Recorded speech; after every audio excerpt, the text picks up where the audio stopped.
Hey, what's up guys, Radku here, back with another Yu-Gi-Oh video. Now before I start today's video, more advertising for Pillow King. If you haven't already, go down in the description and join his Discord server or the top pinned comment, I'm not sure. Because he is hosting another tournament. Now this tournament is completely dependent on you guys. So we were going to do a tournament with 100% banned cards allowed, other than Pot of Greed, which is limited. Ha ha ha, get wrecked. But the thing is that we wanted to do this tournament, but we need 8 participants. So if you guys can go down in the description or the top pinned comment and join, you could be eligible to win a prize in the tournament. The prize is still unknown, but still, it's a really cool tournament, really cool concept. If you've ever wanted to play Full Power Spiral at a tournament because you're too new at Yu-Gi-Oh! Or you ever wanted to play Zodiac, maybe this is the time for you. You can play all new cards, and you can play your old cards from previous formats. So without further ado, let's jump right into our video. So today's video is going to be Crusadia Dogmatika. Now this deck might not seem like it has a ton of synergy, a link spam deck mixed with a deck that literally locks you out of the extra deck. But the thing is that the synergy is actually insane in this deck.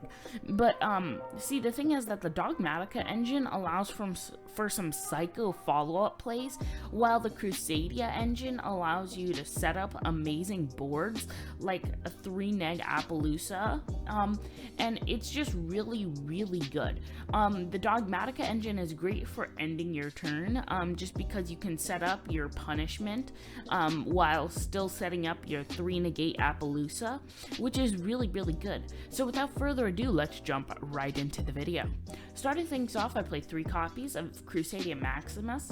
So this card isn't as good as like Draco, but it's still probably one of your best Crusadia cards. So really, the main idea with the Crusadia engine is you normal summon 1 Crusadia, and if you have another Crusadia in your hand, you instantly have a link 4 monster. Because like the main play, let's say you have Maximus and I don't know, Reclusia in your hand. They don't really have any useful effects right now, but what you can do, normal summon Max, go into Magus, special summon Reclusia, use the effect of Magus to add back Draco to the hand, link off Reclusia and the Magus on the field to go into a Spatha, then special summon Draco to the zone, move Draco over with Spatha's effect, Draco's effect gets back Maximus, and then you have an instant link 4. So it's an easy way of setting up a 3 disruption Appaloosa, and considering that the format is switching more to a monster heavy thing as opposed to the trap heavy format that we were lingering in, I feel like this is a really good deck to pick up. I played 3 copies of Crusadia or Araborgia. This card is also pretty good. It kind of just if a Crusadia you control would be destroyed by battle card effect, you can banish this card from your field or graveyard instead. That's actually really good, setting up some protection. Despite the fact that your end boards usually don't have any Crusadia monsters on it, you can still go into Equimax turn 2 and still gain some pretty sick advantage. I play 3 copies of Reclusia. This card is pretty good for going second as well. It's a free special summon like all the other Crusadia cards, but also it allows you to target a card, Crusadia you control on 1 card your opponent controls and destroy them, just in case you just really need to get around your opponent's like True King of all calamities for next turn. There are just plays that you can do. So yeah, 3 copies of this, then rounding off the Crusadia engine, 3 copies of Crusadia Draco. This card is by far the best Crusadia card. Even if you don't hard draw into it, as long as you draw into 2 Crusadia cards, you have full combo, or if you draw into like Parallel Exceed, that's even better. But yeah, so that is it for the Crusadia's part of it. The Crusadia engine is fairly compact, just because of one, how easy it is to pull off, and two, just how many extenders we have in the deck. I played 3 copies of Parallel Exceed. This card's great for this deck because literally any deck that has a Link 1 monster, it has amazing synergy with Parallel Exceed. Literally normal summon it, link it off, boom, you get 2 special summons for Parallel Exceed and gain a free +1. That's really, really good. So Parallel Exceed, definitely a 3 of. I played 3 copies of Dogmatika Ecclesia. This card, again, literally the heart and soul of the Dogmatika engine. Normal summon, search a Dogmatika card. Really great for setting up a searchable punishment, as well as getting a body on the field, or even getting a hand trap with Fleur de Lis. Speaking of which, I play 1 copy of Fleur de Lis, just because, 1, it's a free special summon, 2, it's a hand trap to negate an effect. It's basically an effect veiler with a 2500 body, and the attack boost actually does come in a lot of handy, great way for OTKing, and setting up more disruption on top of your 4-neg Appaloosa. I played 3 copies of Ash Blossom. This card's pretty good as just another layer of disruption, so I'll just blaze through all the hand traps. Ash, Gamma, and Skullmeister. For some reason, I keep drawing into this driver. It's really annoying, but the combo's still really good. Just being able to, like, if your opponent goes for that True King of all calamities on your turn, you can just chain Gamma, boom. They can't do anything unless they chain Ash, which is annoying. It's funny because Ash can counter Gamma, Gamma can counter Ash. It's a dual-sided system that's very, very annoying. But still, both of these are really insane this format. Gamma just negates and destroys, which is really, really good. And then I played 2 copies of Skullmeister. I would have played 3 copies, but I wanted to play 3 copies of Imperm. I still don't care what people say. Imperm is great. Plus, in a Speller Trap format, this card's actually really good just because you can actually set it and spring it on your opponent's turn when they're using their combo plays. You can shut down outlets, you can shut down decks like that. Even though Dragoon is immune to it, it's still really good. I played 3 copies of Nadir Servant. This card's a great, like, literally the best card ever made. Like, I'm still gonna stand by that. This card's insane.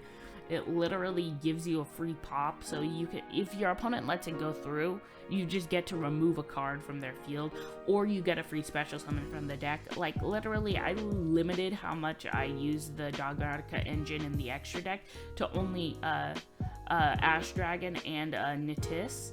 Like, these cards are literally all you need in the extra deck for the Dogmatika engine. But then I played 3 copies of Punishment. Punishment is absolutely insane. Literally pop 2 monsters for free. Like, that's really good. And other than, like,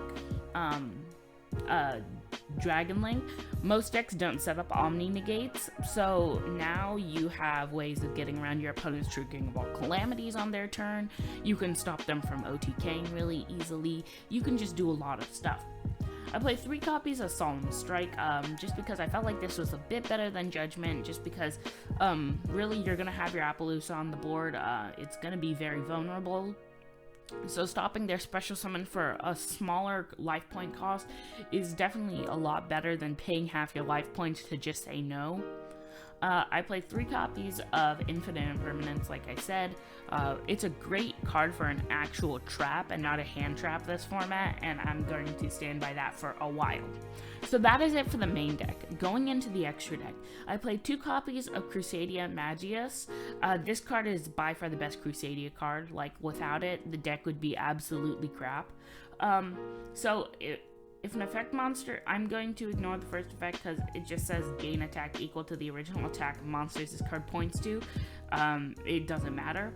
If an effect monster is special summoned to a zone this card points to, then you can add a Crusadia from your deck to your hand. That's actually really good for setting up plays. It really helps make this into an engine. and Magius is just insane. I played 2 copies of Spatha, so I was debating whether to bump either of these up, but I realized that I'll burn through materials enough to where I won't need them that much. This card's effect is you can target one monster in either player's main monster zone, except this card and move it to another main monster zone. So 1, this can actually set up some decent plays, but 2, what it can do is it can actually move cards, so you actually can abuse guard dragons in this deck, which is really, really good. I played 1 copy at Equimax because I'd rather play this over Unicorn just because it has a little bit of a better stat line, just because it can gain a ton of attack, but also because it's a link 3 that I can use for my 1 copy access code talker. Access code is absolutely insane, probably one of the best cards in the deck, just because this deck can get it out super easily because of the link spam style of Crusadia. I played 1 copy of Saryuya. Literally, the Crusadia engine can turbo out Saryuya so easily that, it's just so free. It's insane. Plus, it sets up link arrows for guard dragons. I play 1 copy of Appaloosa. This card is probably the most important card in all your end boards. It can just negate stuff for free, and since Imperm isn't being played, you can't really stop this card. This card's really good. I played Guard Dragon Pisty and Guard Dragon LB. I was thinking about cutting Pisty for another card, but right now I don't think it's optimal to cut Pisty, just because it can actually set up a bit more opportunities of renewing your Draco from the grave to set up more link plays to go into LP, and I play 1 copy of LP because it can special summon Draco from the deck, giving you another free extender. I play 1 copy of Crystron Hacklefibrax. This card is actually super free in the deck. It can special summon Ouroborea from the deck. It's really good. This card just sets up so much for the deck. Plus, it sets up some plays with Draco. So the thing is that this card is really just for link climbing. What it mainly does is you'll have to use your Ouroborea in order to even go into it, or you'll have to use an Ash Blossom or something, which would be weird. But it does set up some decent plays for link climbing, and that's why I play it. I was thinking about cutting it just because it feels a bit unnecessary, but it's a great extender that I would personally suggest playing. I played 2 copies of Ash Dragon and 2 copies of Natis. Ash Dragon, of course, because of Nadir Servant, gives you another special summon on the end phase, and Entis, just because it's Entis. It can give you another free pop. It's insane. So another option for the extra deck, I would actually think about cutting out Guard Dragon Pisty for a 5-headed dragon. Now that might seem weird, but the thing is that it actually helps set up a lot of plays with Dogmatika Punishment, because if you can't beat over a monster, you can just send your 5-headed dragon. So that way you can get rid of those big beat sticks, because I don't play anything over 3,000, which does actually come up. I was playing against ABC and I couldn't out their Dragon Buster because I couldn't make because Dogmatika Punishment couldn't destroy it, and I didn't have any high enough attack targets in the extra deck. So seriously, if you want to cut out a Guard Dragon Pisty for for a copy of 5-headed dragon, just so that you have that big removal. But yeah, that's pretty much it for the deck. I'll go over the side deck real quick, just because I've been actually playing this deck. I played Lightning Storm because it's great. Literally can get rid of a ton of decks. Can get you through a lot of stuff if you know you're going second. I played Dark Ruler because even though this might not seem amazing, this card's amazing against the Drytron matchup, because it can negate the effects of Vanity's Ruler, and it can negate the effects of the Herald that they have on the field, because literally that combo literally to end on Herald and Vanity's Ruler is insane. So this is one of the few cards that can out it because it's spell speed 4. I played 3 copies in Nibiru for the virtual world matchup, 3 copies of Lancia for the virtual world matchup and for the Eldritch matchup, and then I played 3 copies of Droll and Lockbird, again for the Drytron matchup, because I feel like that's the strongest deck currently in the format. But yeah, that's pretty much it for the deck. Please like, subscribe, share, comment, let me know what you thought, and let me know if there's anything you would change about the deck. Again, down in the description, join the Pillow King Discord server. We want to get 8 people to join this no ban list tournament. But yeah, that's pretty much it, and I'll see you in the next Yu-Gi-Oh video. Peace, guys.